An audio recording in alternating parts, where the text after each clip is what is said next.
De volta aqui na programação da 90.1, agora 3h12.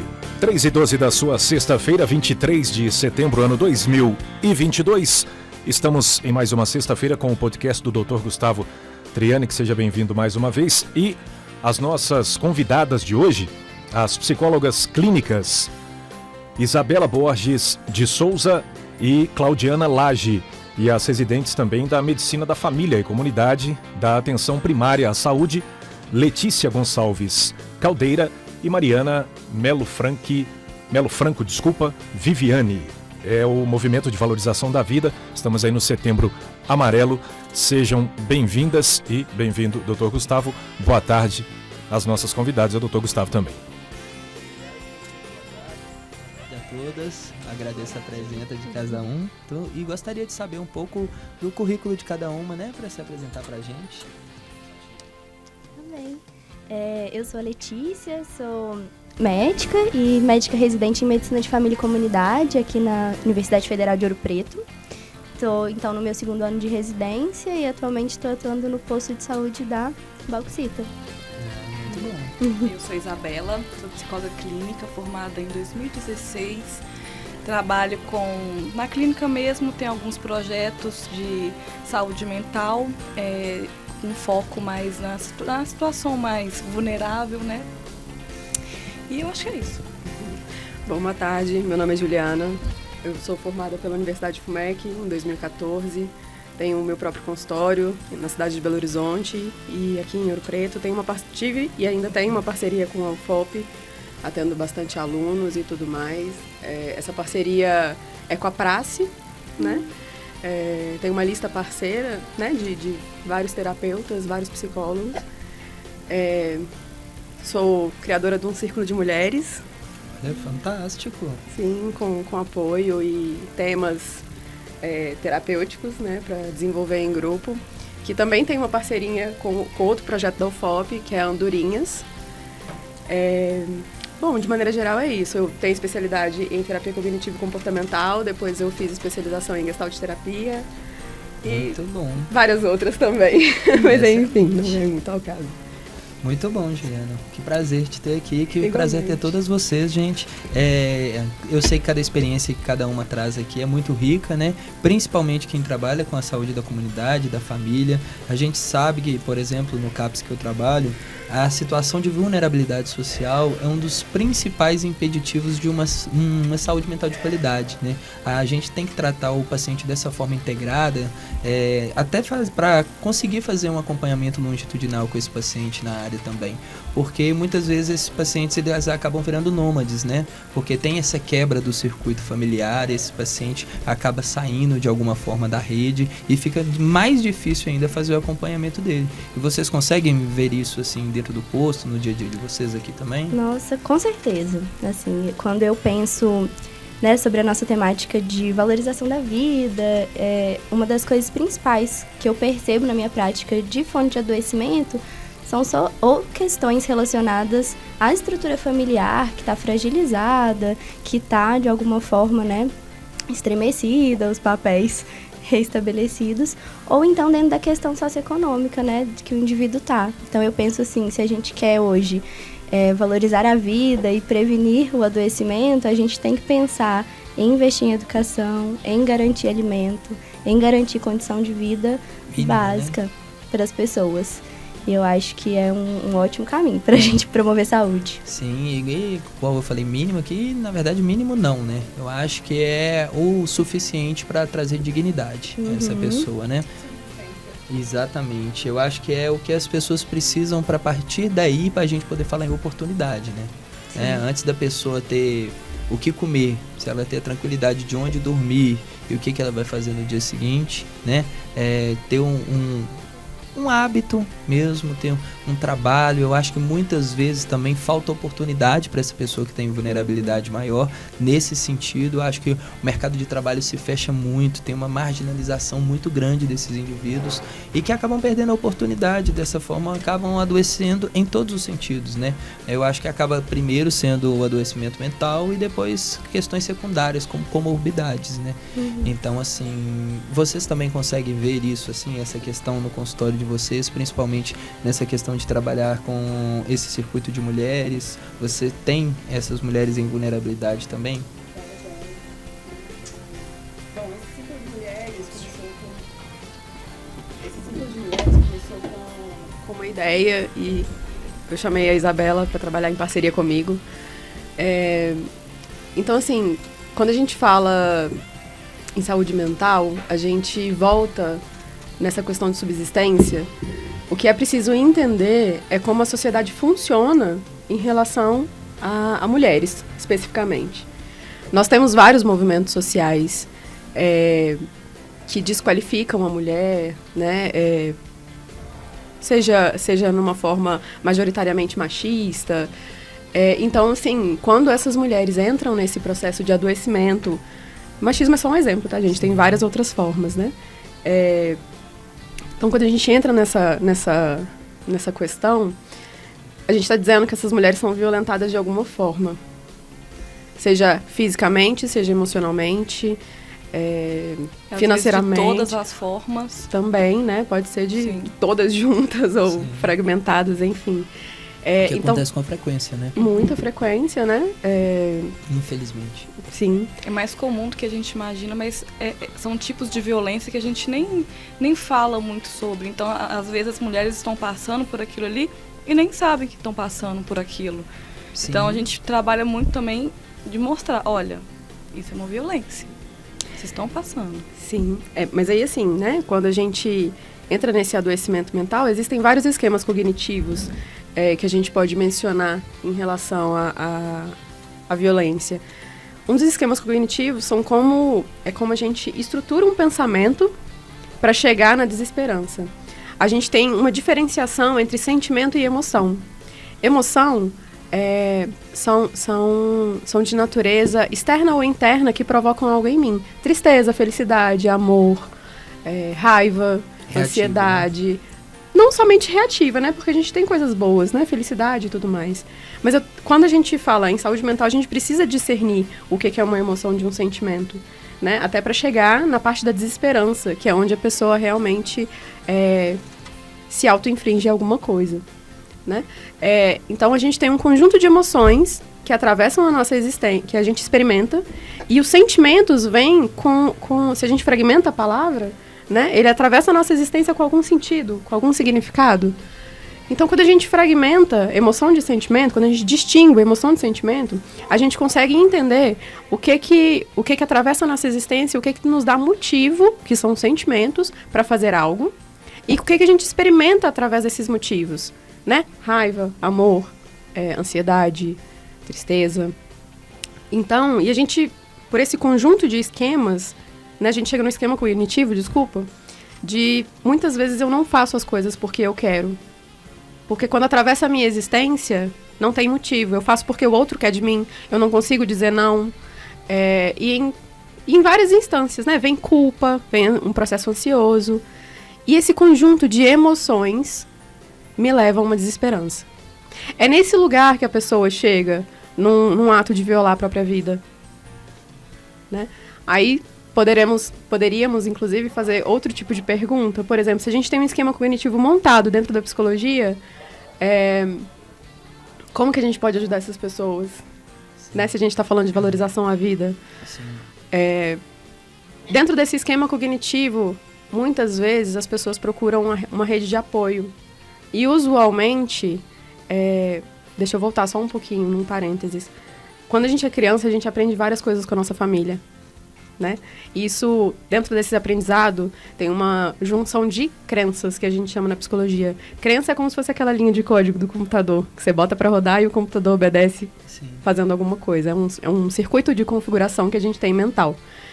Esse primeiro circuito a gente experimenta na família, né? Depois vem a crise da adolescência.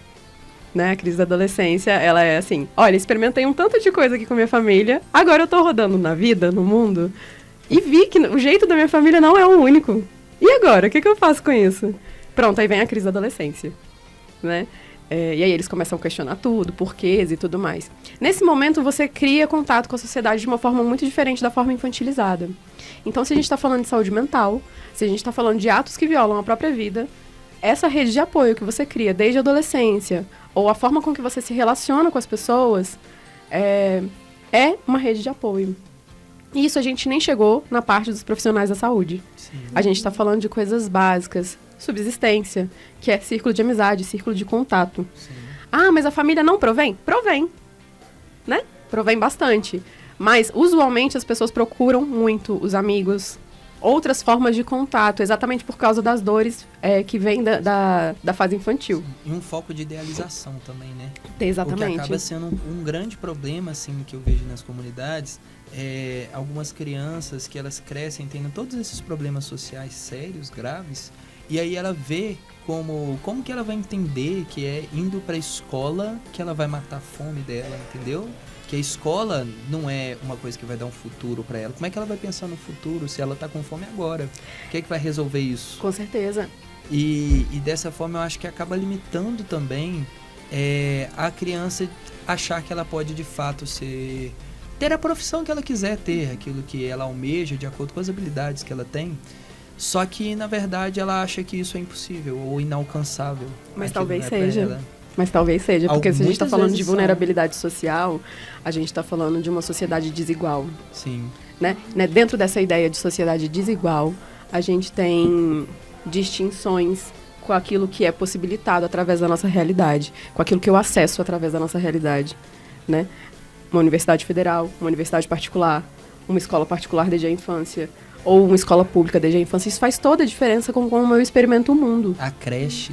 A creche, né? Ou uma babá dentro de casa. Sim. Isso eu estou trazendo a distinção entre pessoas que têm poder aquisitivo e pessoas que não têm poder aquisitivo. Então, como ela experimenta a primeira infância, sim, é muito relevante em termos de estrutura psíquica para ela ter contato com diversas coisas. Porque se a gente está falando de uma rede de apoio, muitas vezes quem está... né, o Gustavo está trazendo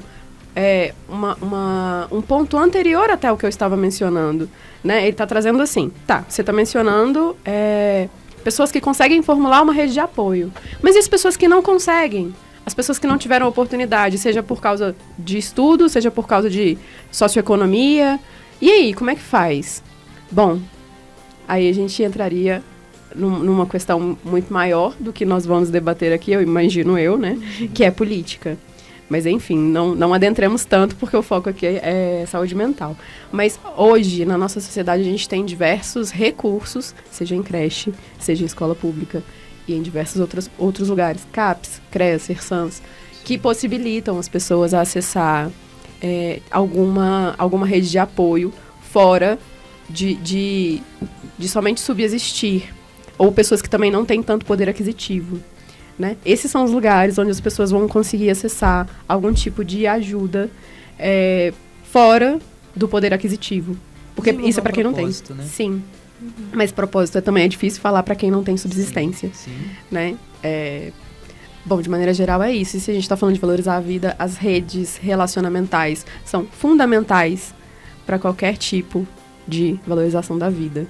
A gente chega também num processo bastante comum de se mencionar, né, que é a famosa empatia, né? É uma forma de valorizar a vida. Mas entendam a empatia não como esse processo de eu olhar para o Dr. Gustavo, por exemplo, e falar assim, nossa, vou me colocar no lugar do Gustavo. Não. Porque eu me colocar no lugar do Gustavo, eu levo o meu conjunto de crenças, das minhas experiências comigo. O movimento de empatia, ele é muito maior que isso. Sim. O movimento de empatia sou eu abdicando das minhas próprias ideias para tentar alcançar aonde o Gustavo está me trazendo. Isso funciona no nosso consultório, isso funciona talvez no consultório de vocês, em qualquer lugar. Porque se você vai receitar algum remédio para qualquer pessoa que seja, para qualquer paciente, você precisa entender qual é o acesso econômico que essa pessoa tem para dispor de X valor por mês para fazer um tratamento. Sim, e o que muitas vezes é frustrante, porque a saúde mental de qualidade, quando a gente fala de medicamento, as melhores medicações, padrão ouro de tratamento, às vezes ficam inacessíveis, né? Muitas vezes a gente consegue fazer um pedido especial solicitando a medicação e a gente consegue isso, seja via municipal, seja via estadual, mas de certa forma não é a regra, né? E muitas pessoas não sabem que podem fazer essa solicitação. E a gente acaba tentando tratar com o que tem na rede, o que deve ser muito comum na prática de vocês, né? Hoje a gente tem que pensar exatamente nessa realidade, é ter essa empatia também, até de certa forma, uma revolta interna, porque poderia ser melhor, mas temos que fazer o melhor com as ferramentas que a gente tem. E aí, nesse momento, a gente se pega falando assim, nossa, mas o melhor remédio seria esse, mas vai ter que ser esse, porque é o que tem, né? Em termos de acesso, por exemplo, é possível informar para a população como que elas acessam esse tipo de informação para elas poderem solicitar, sei lá, para o SUS? É no SUS? Sim, não é isso? sim, tem a via na justiça e as meninas devem saber bem, ainda é muito comum isso nas UBSs, né? Porque a gente tem a rede de promoção de saúde, isso faz parte da rede de atenção básica, atenção primária, e o objetivo é isso, né? Fazer a promoção para fazer a prevenção, a medicina preventiva, né? A gente, claro, que também atua de forma curativa, mas, de certa forma, o objetivo da medicina é não deixar com que o paciente desenvolva a doença, né? Então, atuar nos fatores de risco, de uma forma geral, fazendo o screening, né, do paciente. E isso vocês têm muito mais propriedade para falar do que eu, não é? Sim, e assim, a questão das medicações, por exemplo, é importante que a gente saiba quais são os medicamentos que estão disponíveis no SUS e quais medicamentos que a gente pode solicitar como medicação especial, que vai vir de fornecimento gratuito, mas que não está na farmácia todo dia. Então, a gente tem que fazer um papel especial.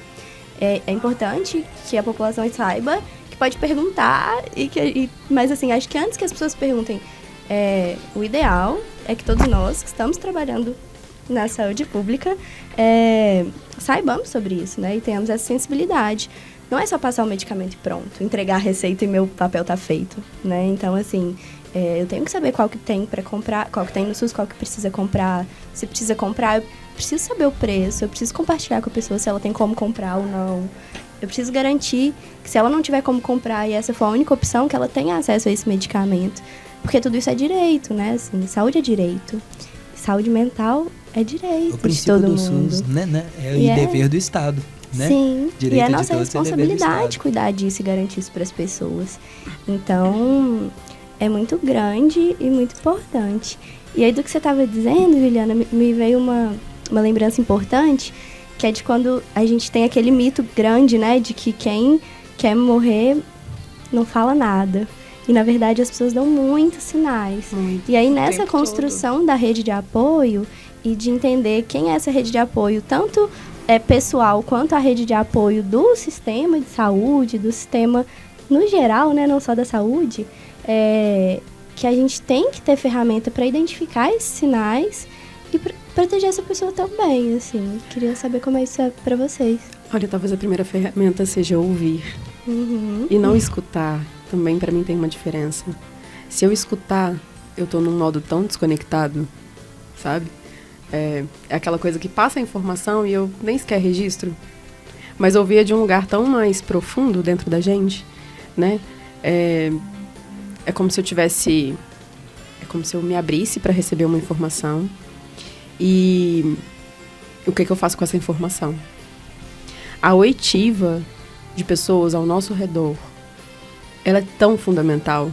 Porque se a gente verdadeiramente ouvir as dores de qualquer outra pessoa que nos rodeia, a gente vai observar os sinais. E olha, quem está num processo de autoextermínio dá sinais. Esse processo de desesperança, imagina as emoções como ondas. Elas vêm lá de trás, elas atingem um pico e depois elas abrandam. Se a gente pensar em emoções assim o tempo todo, a gente vai passar a entender que a desesperança ela também vai vir dessa forma. Sabe? Dentro dessa ideia, quando você ouve uma pessoa que está no pico de uma dor emocional, se cada um der conta, né, gente? Porque tem gente que tem uma dificuldade mesmo em ouvir dores dos outros por ficar desconfortável, né? Não se sintam culpados, inclusive, né? Por não dar conta é super normal, de ouvir. Inclusive. Exatamente, né? Se vocês se sentirem culpados, gente, assim... Procura alguém que ajude vocês a ouvir essa pessoa. E ajude vocês também. Exatamente. Isso pode até mostrar alguma coisa também de você, né? Com certeza. Mas sempre mostra, né? Sim. Então, assim, ouvir verdadeiramente é esse processo de, nossa, eu observei que a Isa, que a Letícia, que o Gustavo estão em um processo de dor. poxa, será que tem algo que eu posso ajudar?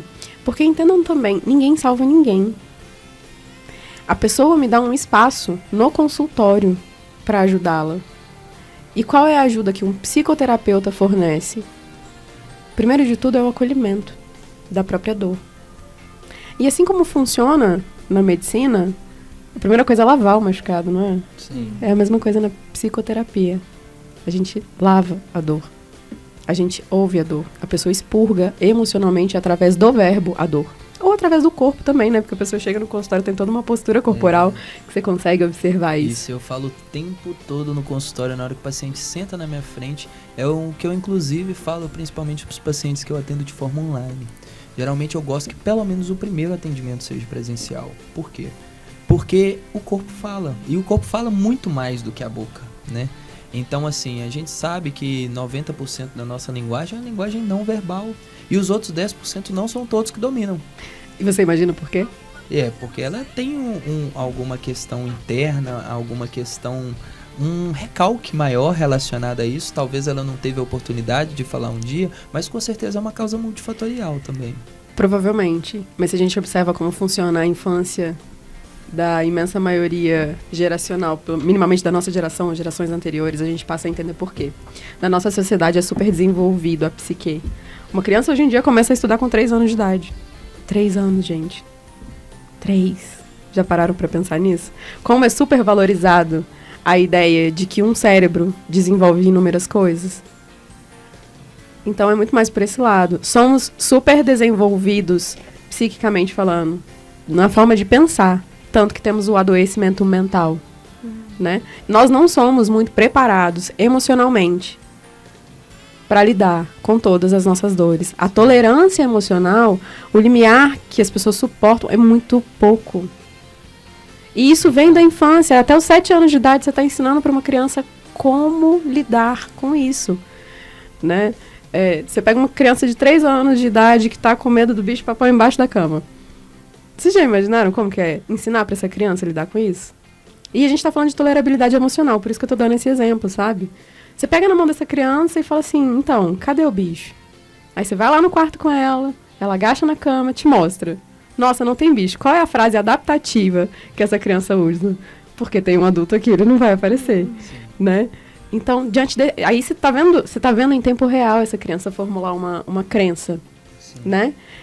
E tá se sentindo vulnerável, fragilizado, que são palavras importantes, inclusive, se a gente fala de saúde mental em um adulto, né? Mas se a gente volta lá pra criança, ensinar uma criança como que lida com isso, né? Voltando. Aí você afasta um pouco e fala assim, pode olhar. Ah, não tá aqui ainda não. Ótimo, você se afasta mais um pouco e dá uma... Isso chama coragem, tá, gente? Diante do medo. Senão as pessoas travam no medo, as pessoas travam na ansiedade. E desde criança você tem a possibilidade de ensinar isso pra eles, né? E não sei vocês, mas assim, é muito difícil a gente lembrar de conhecimento de saúde mental quando a gente fala de uns anos atrás. Sim. Sabe? Né? E aí você vai encorajando a criança até que uma hora você sai da cena e fala assim, continua olhando, você tá ouvindo a minha voz, eu tô aqui. Pode se sentir seguro. Você passou pra ela como que ela vai se sentir segura, você passou pra ela como que é criar coragem diante de um medo, e você passou pra ela o enfrentamento do próprio medo. Isso que é a construção do que eles chamam de inteligência emocional, Exatamente. né? A psicoeducação. Exatamente. E ela não é restrita a uma fase da vida. Na verdade, é nessa fase da vida, onde de forma orgânica falando, tem o maior desenvolvimento psíquico da criança e encefálico, né? A criança, nesse momento, o número de sinapses que ela faz dentro do cérebro, a neuroplasticidade dessa criança é uma coisa incrível. É uma coisa que a gente pode até dizer de uma forma bem catatímica, né? Isso é um milagre, o que uma criança é capaz de fazer. Então, como que o ser humano, igual aquilo que a gente falou no início, né? Somos o resultado das sucessões de experiências que nós temos. Somos seres biopsicossociais. Exatamente. E dessa forma, como que a gente pode modular o crescimento da criança? Como que a gente pode apoiar a criança crescendo sob suas próprias decisões? Como é que a gente pode estimular a criança? Porque é isso que nós somos. Nós somos também um corpo que responde a estímulos. Então, dessa forma, que tipo de estímulo, né? Gente, a gente está conversando aqui porque nós conseguimos ouvir o estímulo sonoro, processar ele em informação e devolver de uma forma orientada para você. Então, isso é um raciocínio, isso é a construção de um raciocínio. Isso é via estímulo. E isso também precisa ser estimulado. Não é todo mundo que tem essa facilidade de entender. E por isso que eu digo que a comunicação, na verdade, não é o brilhantismo da língua portuguesa. A comunicação é você falar de uma forma que você pode ser entendido pelo público A, B, C, D e E. Você não pode ter distinção na forma de você dialogar, porque de fato o diálogo é a chave dos processos.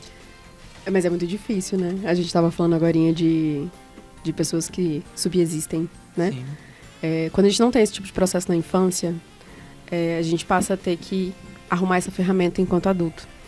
E como que arruma essa ferramenta enquanto adulto? Terapia. Tamo aí. Sim, terapia é uma delas. Círculo. Na verdade, não somente terapia. Terapia, claro que é fundamental, porque você está procurando um profissional que tem capacidade para te ajudar a encontrar ferramenta para isso tudo. Mas a gente volta na rede de apoio, né? Qualquer contato já ajuda. Mas vamos lembrar que essas pessoas não aprenderam na infância, elas estão passando por um sofrimento psíquico, porque dói. Gente, sair do lugar de conforto dói pra caramba. Sim. Né? Assim, dói muito. E dói porque causa uma outra angústia, que é a angústia do novo. Fazer uma coisa nova, exceto quando tá prazerzinho, né? Prazerzinho, vou viajar, coisa nova, gostoso. Mas assim, fazer uma coisa nova na vida é tão angustiante, porque eu não sei o resultado, eu não tenho a menor ideia do que vai acontecer. Aí eu entro num processo ansioso. É um bololô de coisas. É um apanhado de coisas. Sim. Que é muito difícil manejar. E é exatamente essa comunicação que a gente precisa do diálogo pra gente saber abordar essa pessoa. Pra fazer ela ter o insight, ela entender a posição que ela ocupa, pra ela entender que aquilo ali não é o que ela tem. Aquilo ali é como ela está e pode estar melhor do que isso. Então, pra gente abordar essa pessoa, a gente precisa entender e aprender a se comunicar de uma forma com que essa pessoa entenda você. Você precisa fazer com que ele te entenda. E para isso você precisa se inserir no meio que ele está. Você precisa entender essa questão de fragilidade para você conseguir se comunicar com ele. E a partir daí começar a andar as coisas, né? Eu acho isso importante. Com certeza. Né? Bom, vamos fazer o seguinte, a gente vai para um rápido intervalo comercial e daqui a pouquinho a gente volta para mais bate-papo. É um pé lá, outro cá. De volta na programação da 90.1, agora faltando 13 para as 4. Voltamos aqui com o nosso podcast, Dr. Gustavo Triani, e agora com a presença também da Mariana Melo Franco Viviane, não é isso? Eu peço que vocês façam a apresentação novamente e você também. Seja bem-vinda. Olá, gente, boa tarde, mais uma vez, né? Já estamos aqui há um tempo, né? A Mariana agora vai participar conosco, né? Meu nome é Gustavo, sou médico, trabalho com psiquiatria, sou responsável pelo CAPS no município de Rio Casca, também trabalho em algumas cidades ao redor ali. Sou professor universitário e a gente veio aqui falar um pouco sobre saúde mental e do movimento de valorização da vida para vocês, tá bom? Então, vamos receber aqui, fale um pouco sobre você, por favor. Tá joia, obrigada, gente.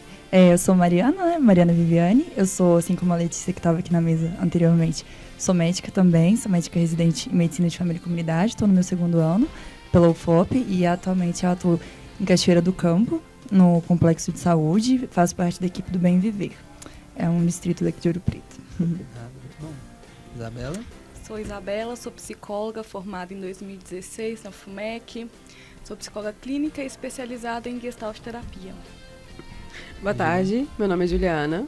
Eu me formei em 2014 pela Universidade FUMEC, com ênfase em terapia cognitivo-comportamental. Depois fiz uma especialização em Gestalt terapia. Né? Eu atuo num consultório particular desde 2015. Tenho um consultório em Belo Horizonte, um consultório aqui em Ouro Preto. Tenho uma parceria com a Praça da UFOP. Tenho um movimento de círculo de mulheres terapêutico, que tem parceria com a Andorinhas, que também é um projeto da UFOP. Dentre outros projetos também, né, gente? Muito bom, né? E aí agora, que agora é muito pertinente pra gente estar falando aqui, eu acho importante as pessoas entenderem que tratar a saúde mental, né? Procurar uma terapia, procurar um psicólogo, procurar um psiquiatra. Eu não vou não. Psiquiatra é coisa de doido, né? Terapia, pra que isso? Eu sou suficiente para resolver meus problemas, né? Como é que você chegou até aqui? Ainda tem aquela questão, é falta de Deus, você não pode. Religiosa, né? Religiosa, então realmente. É muito comum a gente ver isso, né? E eu acho que, como que é a experiência de vocês com esses tabus, assim, dentro dos consultórios? Bom, a pessoa que chega no consultório, ela já chega usualmente com uma disponibilidade para enfrentar o próprio tabu, né? Mas se a gente vai falar de tabu, a gente precisa entender que é um assunto não dito socialmente, né? Um tabu é quando existe um conjunto de emoções que me impede, um conjunto de ideias também que me impede de acessar algum tipo de conteúdo. Por isso que o podcast está sendo muito válido, né? Assim, a gente está esclarecendo muitas coisas. E esse impeditivo de acessar determinados conteúdos torna a coisa meio que um mito, né? Assim, não pode ser dito. Isso começa mais ou menos em 1774, com um conto, uma história que dizem que é autobiográfica, né? Que chama o efeito Werther, ou seja, o efeito dominó na saúde mental, né? Werther era um rapaz que tinha uma paixão e era correspondida, mas a moça até então era prometida para outro rapaz. Dessa impossibilidade relacionamental, Werther vai lá e se suicida. Quando esse livro é publicado naquela época, existe um efeito cascata de suicídios na Europa, né? Que foi onde o livro foi publicado pela primeira vez. Uma epidemia de suicídios. Exatamente, uma epidemia de suicídios, né? Então, a gente começa falando de tabu dessa forma, de como se torna velado socialmente falar de, nossa, eu me matei, fulano se matou. Eu não, né? Porque a pessoa morreu. Mas assim, né? Fulano se matou, ciclano se matou por causa disso, daquilo outro. Porque isso gera uma comoção, né? Assim, nossa, isso cai lá na desesperança que nós estávamos falando. Nossa, então aquele problema não tem solução? Putz, eu também vou me matar. Né? E assim, falar de saúde mental é tão importante porque é dessa forma que a gente vai desmistificando que as coisas não têm uma solução, né? Em algum momento na saúde mental, para você chegar num ato suicida, algumas construções psíquicas são feitas. Por exemplo, a generalização de alguma coisa. Se eu tenho um problema específico, ele é de um nicho desse tamanho, assim, pequeno. Em algum momento eu torno ela ampla, né? Assim, por exemplo, o Gustavo não foi com a minha cara. Pronto, agora eu generalizo, eu torno a coisa maior, pronto, ninguém vai com a minha cara. E isso funciona como algo que impulsiona os movimentos de autoextermínio, né? Então tem essa questão. Então se a gente se dispõe a ouvir e a conversar sobre saúde mental, sobre ideação suicida, a gente também precisa entender esse movimento que a pessoa faz de generalizar uma crença. Pensamento disfuncional, né? Exatamente. São as crenças disfuncionais mesmo que a gente vai formulando no decorrer da vida. Sim. É que a gente fala também de crença limitante, né? E é exatamente a crença disfuncional. Por quê? Porque ela te limita. Limita a quê? A fazer qualquer coisa que você antes se sentiria livre para fazer. E agora você não faz porque você acredita que você não é capaz. Com né? certeza. E eu gosto dessa forma, até puxar um pouco para a pessoa entender que ela precisa ser a protagonista da própria vida. Né?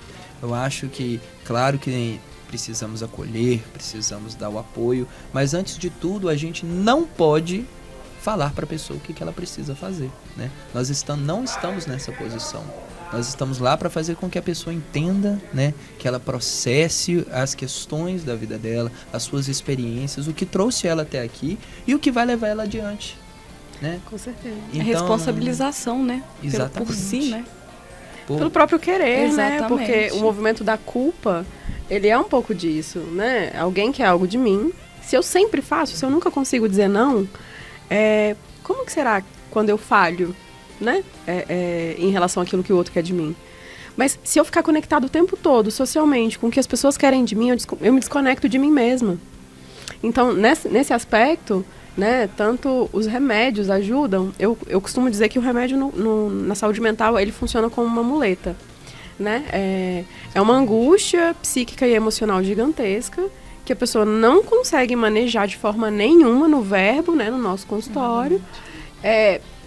E aí, de alguma forma, ela precisa de uma muleta para conseguir achatar a curva do desconforto, para conseguir manejar dentro de si, se autorresponsabilizar, fazer outras coisas, reconhecer a si mesmo, fora do movimento de culpa, do que o outro quer de mim, por aí vai. Conseguir sair dessa reação catatímica, né? Eu costumo dizer para os meus pacientes que a finalidade da medicação é uma modulação neuronal. A gente estimula uma plasticidade ali.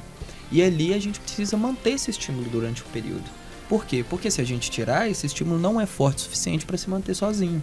Então, o que acontece? Eu costumo explicar para os meus pacientes que o remédio é como se fosse as escoras da laje.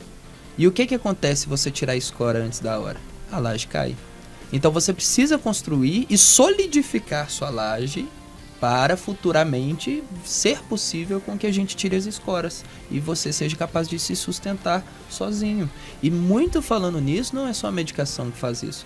As pessoas têm que entender que existe uma frase que fala: você é aquilo que você come.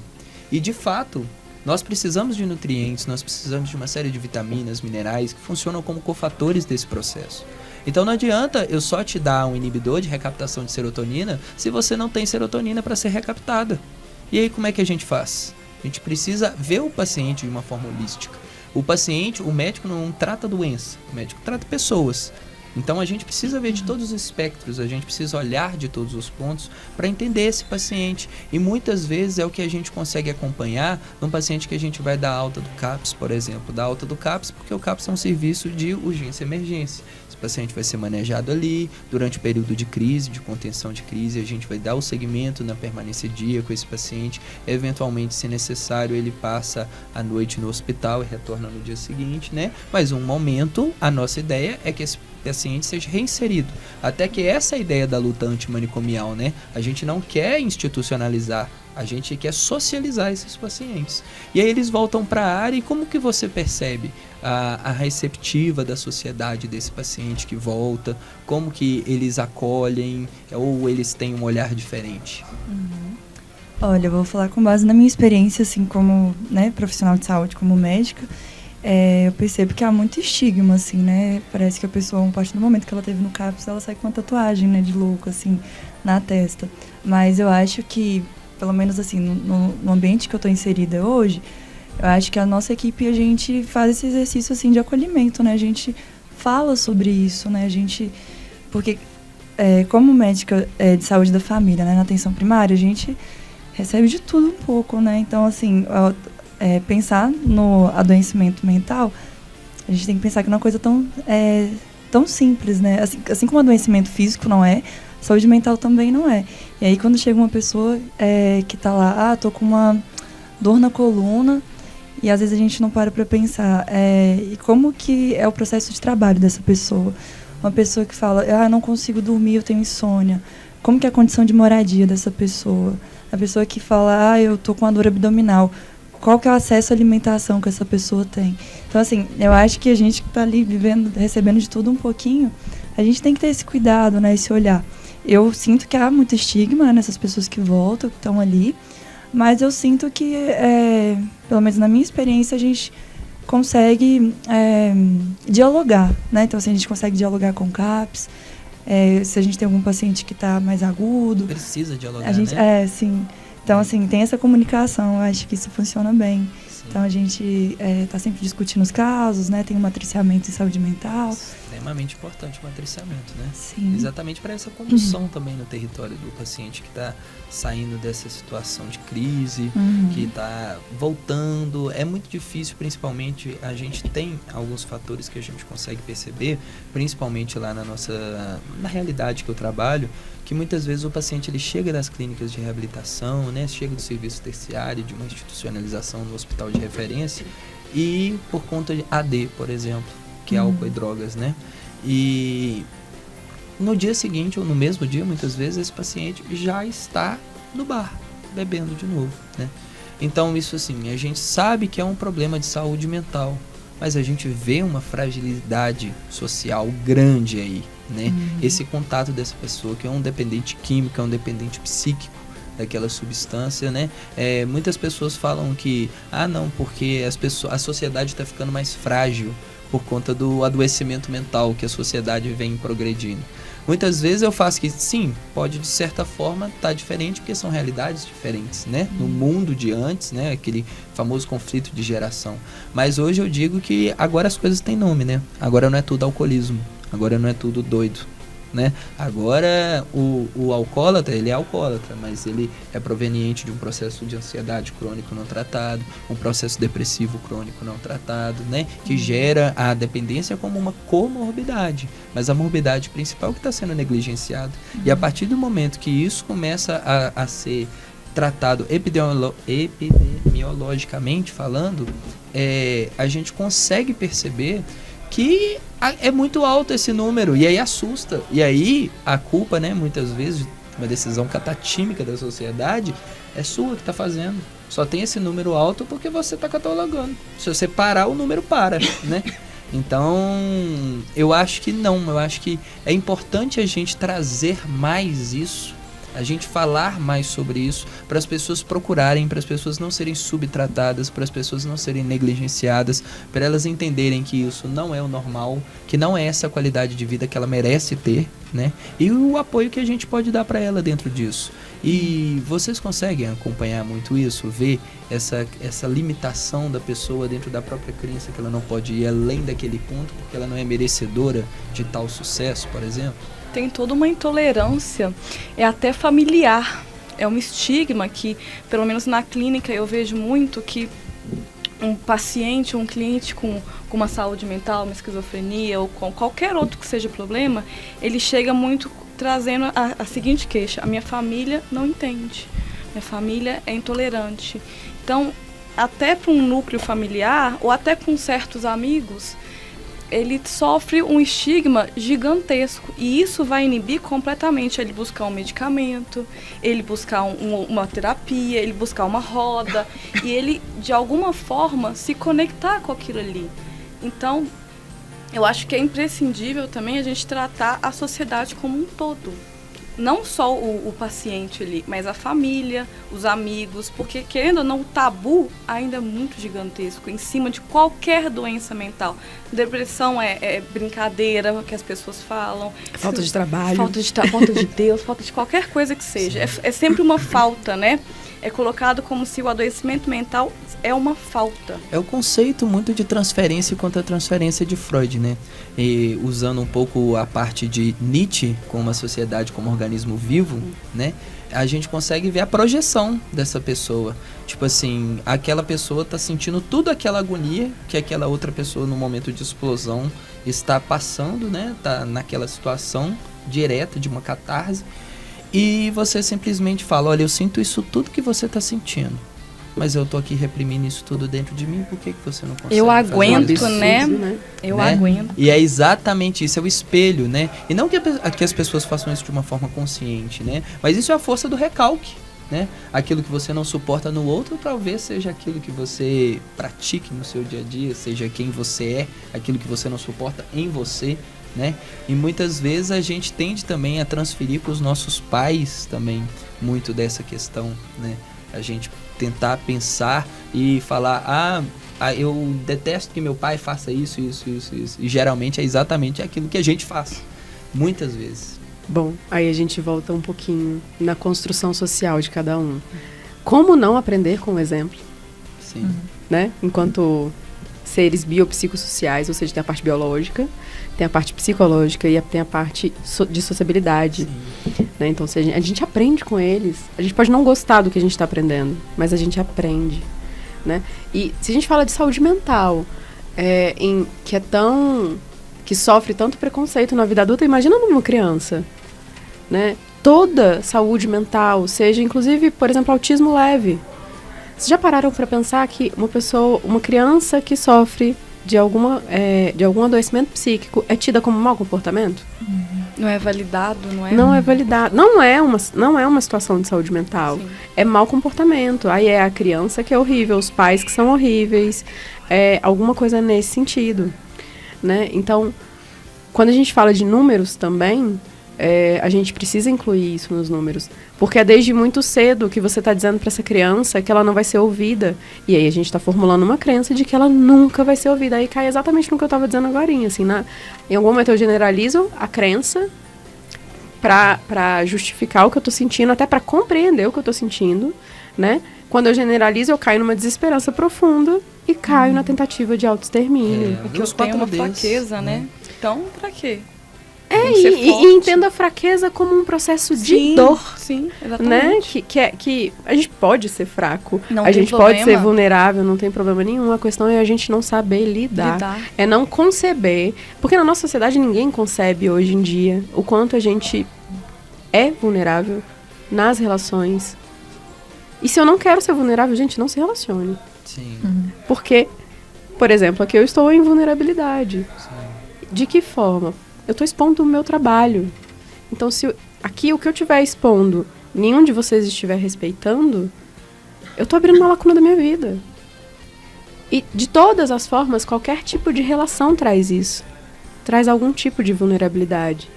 É a parte onde se relacionar constitui isso. Eu abri algo em mim. Mas nós somos Exatamente. ensinados justamente ao quê? Podar Errado. completamente isso. O outro. A gente exato. aprende a podar o comportamento do outro. Isso. Ah, mas no outro é muito mais fácil. Exatamente. Como, por exemplo, só um exemplo, até pra gente não entrar muito fundo nisso. O TDAH, o déficit de atenção e hiperatividade, muito estigmatizado, né? O que é? Se pergunta pra ele se o problema dele é a déficit de atenção ou a hiperatividade. Se isso é o que atrapalha ele. O que atrapalha o TDAH é o déficit de motivação. Ele não se sente motivado para concluir qualquer tarefa. Por isso, muitas vezes, vem a procrastinação, ele não faz nada. Mas a hiperatividade e a desatenção é quem atrapalha os outros, né? Então, eles colocaram o nome do transtorno daquilo que atrapalha o outro. Por quê? Porque o menino fica quieto, o menino não presta atenção. Enche o saco O na men- escola. Exatamente. Aí chama pai e mãe, aí o pai e mãe já vai colocando aquele tanto de remédio, falando, o que tá acontecendo? Não Isso- quer saber, né? Estigmatiza. E a criança, no meio disso, percebendo, gente, o que tá acontecendo comigo? Né? Estou incomodando. Exatamente. Mas aí cai exatamente naquele processo de como eu percebo os meus sentimentos, ou seja, as minhas motivações. O que atravessa a minha existência com um sentido maior. Que conexão é essa que eu faço? Seja ela na vida religiosa, familiar. O que atravessa a minha existência com um significado? É eu dizer que isso daqui é muito precioso para mim, eu não abdico disso. Seja qualquer coisa. Sabe, assim, hoje a gente passa por um processo, não somente hoje, né, como a gente vem falando, hoje as coisas têm nome. A gente passa por um processo de esvaziamento de sentido das coisas, socialmente falando, né. O que é comum na nossa sociedade é assim, case e tenha filhos, compre uma casa e um carro, tua vida tá resolvida. Ah, é? Foi um sucesso. Não é? Sucesso. Depois Tá disso, lindo. você só tem que manter isso. E fim. E aí que tá. Se eu construo tudo isso, sendo que isso não é o que eu queria viver, porque eu nunca me perguntei o que eu quero viver, como é que eu vou ficar? Então uma das perguntas essenciais que a gente faz no nosso consultório é o que tem significado pra você? Porque se tiver significado, a pessoa vai lá e vai fazer acontecer. Tem motivação. Eu tenho um motivo pra fazer, porque tem um significado maior pra mim. Ou a pessoa consegue identificar esse significado. Isso que eu acho muito interessante. Então, o processo de identificação de um significado maior passa primeiro por um esvaziamento de sentido social. Ou seja, se alguém me disse que era importante casar, ter filho, bonitinho, familhinha, comprar carrinho, não importa, tá, gente, o que seja que te disseram. Eu preciso olhar para isso tudo e falar assim, o que esses objetos me trazem? Realmente tem significado para mim? Isso é importante para mim? Eu realmente quero. Eu realmente meu quero querer. olhar, sustentar isso tudo, isso tudo, financeiro, emocional, psiquicamente falando, eu quero. Porque se eu não quiser, em algum momento eu vou ter que tirar isso da minha vida. E quando eu tiro, eu vou ter que suportar a angústia do vazio, vocês já entraram num apartamento totalmente vazio? Uma salinha Tudo branca. pintado de branco. Sem janela e sem porta. É exatamente angústia. isso, é a angústia. Gatilho para claustrofóbico. Exatamente. Então, assim, você entra num lugar vazio, depois que passa aquela coisa assim, do que eu quero fazer com isso, que você começa a fazer, né, que você começa a decorar, se a gente tá falando de um ambiente físico, por exemplo, né, a metáfora é essa, você começa a trazer mais conforto, porque não é só um quadro que me disseram que é bonito, é um quadro que eu reconheci, é um quadro que eu quis, e que eu vou furar a parede. Olha como a coisa transforma, olha como a situação muda de um ângulo, de uma forma totalmente diferente. Isso a gente faz dentro do consultório, mas o tempo é de cada um, o processo é de cada um. O que eu quero dizer com isso? Não adianta eu apressar alguém com perguntas ou sugestões, que não é muito legal, tá, gente? Mas, assim, acontece. que eu vou fazer com isso, né? Eu vou estar colocando a pessoa para caminhar num ritmo que não é o dela, sabe? Então, reconhecer o próprio ritmo também. Respeitar o ritmo do outro é muito importante. Exatamente. As minhas vivências não são as mesmas da sua. E respeitar exatamente isso. E eu acho que nesse ponto, uma coisa muito importante é trazer a gente entender a dinâmica de funcionamento de cada paciente, né? Que eu acho que no consultório, eu às vezes tenho às vezes eu assusto em umas situações que assustam de uma forma positiva, né? Eu me surpreendo. Porque, por exemplo, alguns pacientes chegam pra mim, teve uma paciente que virou pra mim e falou assim, ó, eu tô aqui hoje porque eu sinto muitas dores. Sinto dor no corpo todo, né? Fui diagnosticado com fibromialgia, eu não paro de sentir dor. E aí a gente vai conversando e a gente sabe que isso tem uma causa, uma origem mental, né? Uma causa psíquica ali. E a gente conversando, ela chegou a um ponto que ela virou pra mim e falou assim, eu não tenho expectativa. Não tenho expectativa sobre nada. Minha vida tá aqui agora, porque vai estar amanhã. Não tenho expectativa sobre nada. Falei, quem marcou a consulta? Ela falou, eu. Falei assim, então você vê que por quê? Falei assim, porque eu tô com muita dor. Eu falei assim, então você tem uma expectativa. Aí ela, qual? Falei, sair sem dor. É a primeira delas. As outras você tem que descobrir dessa forma. E ela me olhou, com a mesma surpresa que eu olhei pra ela. E falou assim, é verdade. Isso é uma expectativa que eu tenho. E assim, eu acho que muitas vezes a gente precisa respeitar, mas antes de tudo, entender com respeito esse paciente. Porque alguns pacientes, eles respondem bem à provocação, né? Ele vira e fala assim, o que você acha disso? Ele nada. O que você acha disso? Uma cara de paisagem, né? O que aconteceu lá atrás? Eu não lembro. E dessa forma os desvios, as fugas acontecendo. Então esses pacientes, quando você é um pouco provocativo com ele, quando você faz ele se contradizer, ou ele mesmo entender o processo dele, às vezes ele se surpreende. Ele fala que, cara, entendi. No meio da fala dele, ele tava, mas isso cara, entendi. Aí muitas vezes, igual você falou de sugestões, eu sou hipnólogo também.